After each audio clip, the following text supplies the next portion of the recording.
Hola amigos, bienvenidos nuevamente a este su canal, una ventana a la verdad, una puerta a la realidad. Bueno amigos, como siempre, saludos y videos Valdo Quiñones, les trae hechos, noticias, información, así también como siempre metiéndose en temas muy importantes y muy interesantes y indagando en todo esto de la información, de los hechos, la noticia, los temas. Encontré uno muy interesante que me parece apropiado y muy al tiempo, en el tiempo que vivimos, para exponerlo, para que el mundo vaya, o para que usted, amigo y seguidor, vaya entendiendo lo que está aconteciendo a nuestro alrededor debido a la pandemia o al COVID-19, como usted lo quiera nombrar, a esta gran farsa o como usted lo quiera mirar o nombrar.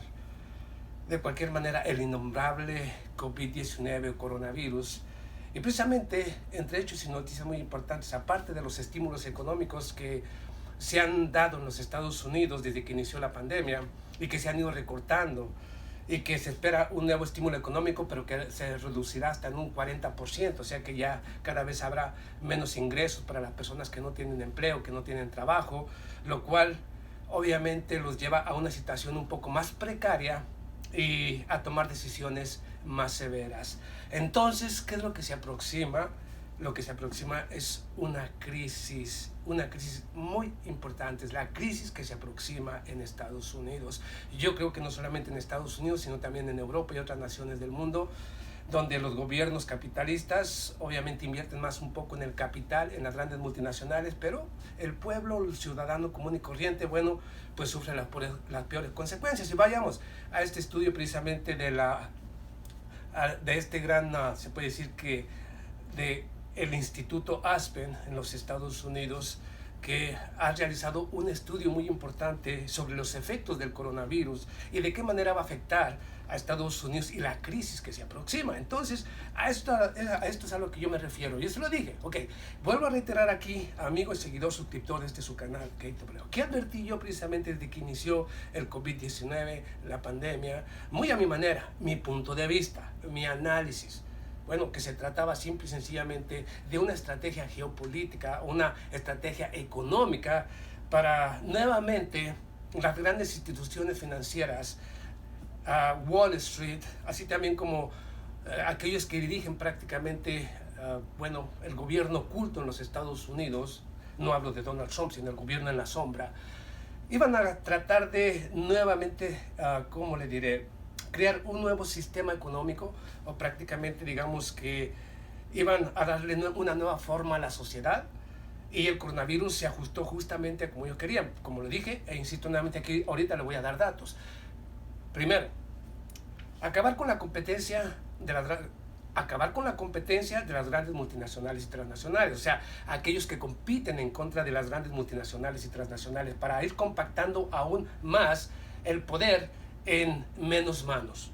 Esto es lo que viene siendo el coronavirus y es lo que pretendo. Bueno, digo que es el objetivo según mi punto de vista y análisis, conforme la situación va acelerándose. Ahora, vamos, quitar la competencia, eliminar a los pequeños y medianos empresarios, eliminar a los pequeños y medianos comerciantes, para que estos se hagan dependientes única y exclusivamente de las grandes multinacionales. Yo siempre lo he dicho de la misma manera. Otro, reajustar y darle forma a la sociedad.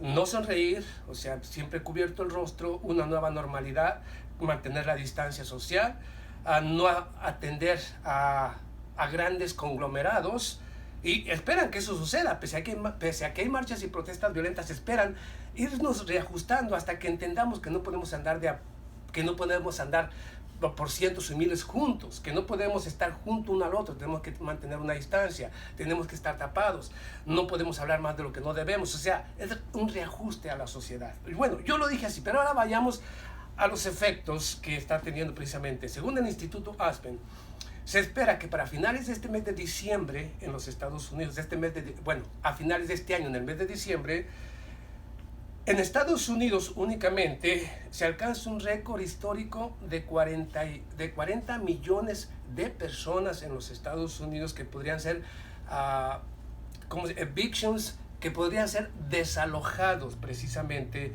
de sus hogares o de sus departamentos o en el lugar donde viven. 40 millones de personas, según el Instituto Aspen y la Escuela de Leyes, que asegura que la única manera para evitar una crisis, no solamente de desalojos y al final desembocará precisamente en una crisis hipotecaria donde los precios de las casas, departamentos, condominios se irán al suelo o se desplomarán. ¿Por qué? 40 millones. Es muy simple. El estímulo económico que estableció el señor Donald Trump, 2 trillones de dólares, 2 trillones y medio, si se espera un nuevo trillón, pero se reducirá el apoyo precisamente a las personas que se encuentran sin empleo debido a las empresas que cerraron, debido a los diferentes locales o a las diferentes empresas, pequeños comerciantes, medianos comerciantes, hoteles, restaurantes que tuvieron que cerrar y que siguen cerrando y que tienen en este momento una capacidad de un 30-40%, o sea que las cosas no han mejorado en absoluto. Muchos de ellos tendrán que irse a la quiebra, muchos volver a cerrar y así sucesivamente, pero muchas personas siguen sin empleo, siguen desempleadas. 40 millones y más de 47 millones de personas en Estados Unidos están sin empleo y muchas otras tienen dificultades para pagar precisamente sus cuentas bancarias o sus cuentas personales, como su renta, su luz o todo lo que necesita para subsistir. Entonces viene la crisis y no están pagando precisamente la hipoteca, no están pagando su departamento. ¿Por qué? Porque no pueden. No hay suficiente dinero para pagar las necesidades. Entonces, 40 millones de personas que podrían ser desalojadas precisamente de su departamento o de su casa, lo cual conlleva a una crisis hipotecaria. Yo le he dicho una y otra vez, ¿cuáles son los más afectados?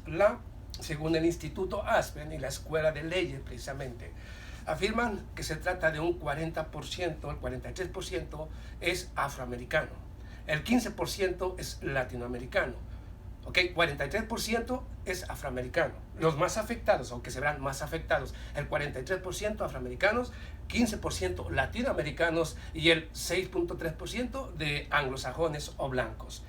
Lo que no se dice en este estudio, lo voy a decir yo aquí un poquito, voy a indagar un poquito en esto. En este estudio es que no sé si cuando se trató de latinoamericanos tomaron en cuenta que en Estados Unidos hay un aproximado de 11 millones de personas indocumentadas o sin documentos, que no tienen ningún apoyo, que el gobierno no les da ni un solo apoyo o aporte, o sea que viven prácticamente del trabajo, que tienen que trabajar de una o de otra manera, salir a la calle, haya o no haya trabajo, haya pandemia o no haya pandemia, porque no hay un solo apoyo hacia ellos. Y no sé si se está incluyendo a 11 millones que desafortunadamente nunca han tenido ningún tipo de apoyo por parte del Estado, que siempre han sido rechazados por las diferentes instituciones, que se les niega casi todo tipo de servicios. ¿Por qué? Porque no tiene documentos, porque no tiene un seguro social y ellos son los que más sufren. Y no sé si aquí están hablando únicamente de los latinoamericanos o latinos que tienen algún tipo de permiso para trabajar, algún tipo, una visa, o sencillamente únicamente se refirieron a ellos, o también a las personas sin documentos, porque me parece que está mal, porque si todas las personas que en estos momentos se encuentran sin documentos en Estados Unidos y que pudieran tener un documento, a lo mejor el porcentaje de latinoamericanos que se verían afectados se reduciría, porque el latinoamericano es muy trabajador, es muy luchador y obviamente nunca se detiene. Entonces yo creo que a este estudio le falta un poquito. Bueno, yo no indagué y no está esa parte. Entonces me parece que ahí todavía hay que reajustar ese reporte. Digo, si lo hace la empresa Aspen, está bien que lo haya hecho, pero que reajuste y que diga si se contó a las personas sin documentos o no. Pero bueno, ahí, nada más le digo, 40 millones. Así es que se viene una crisis hipotecaria en Estados Unidos para el año que viene, el año 2021. Yo lo dije, en el año 2021 va a ser un desastre económico, no solamente en Estados Unidos, sino en Europa y en otras naciones del planeta. Un desastre económico. Y podría llevar, según este estudio, a más desempleos todavía, porque si la gente se queda sin casa, sin hogar, también muchos van a perder el empleo, van a cerrar más empresas, pequeños y medianos empresarios, pequeños y medianos comerciantes. Entonces todo el mundo se va a ver afectado y vamos a una crisis de personas que viven en la calle, homeless, como le decimos aquí. Entonces la situación no pinta nada bien para Estados Unidos respecto a la crisis que se aproxima, y únicamente estoy hablando del problema del COVID, las consecuencias que ha tenido y que está teniendo en los Estados Unidos con estos 40 millones de habitantes que podrían ser desalojados de su hogar o de su casa, porque ya no hay dinero. y se ha reducido el apoyo por parte del Estado y el desempleo continúa, así es que las cosas no pintan bien. Y únicamente estoy hablando de bueno, se supone que de este estudio. Pero ¿qué pasa ahora cuando justamente a principios de este mes de agosto el gobierno de Rusia, el gobierno de China decidieron no más el dólar en sus transacciones económicas, no solamente entre ellos dos, sino con sus socios comerciales? Un golpe más para la economía de Estados Unidos. Dos potencias militares y económicas que han decidido no utilizar el dólar no más en sus transacciones internacionales, lo cual es otro golpe. Estamos hablando de China, la principal potencia económica. Estamos hablando de Rusia, una de las potencias más importantes también del planeta. Dos naciones que tienen grandes relaciones económicas, comerciales con muchas naciones y que ahora van a pedirles y solicitarles que utilicen su propia moneda, una moneda digital, o el rublo o el yuan o las monedas propias. O sea, que las cosas no pintan nada bien aún para finales de este año en Estados Unidos, mucho menos para principios del año que viene. Así es que quien gane la presidencia en Estados Unidos va a tener muchísimo que hacer, y creo que será el próximo presidente el que mire la caída de Estados Unidos o su hegemonía alrededor del mundo. Bueno, es mi punto de vista. Nos vemos a la próxima.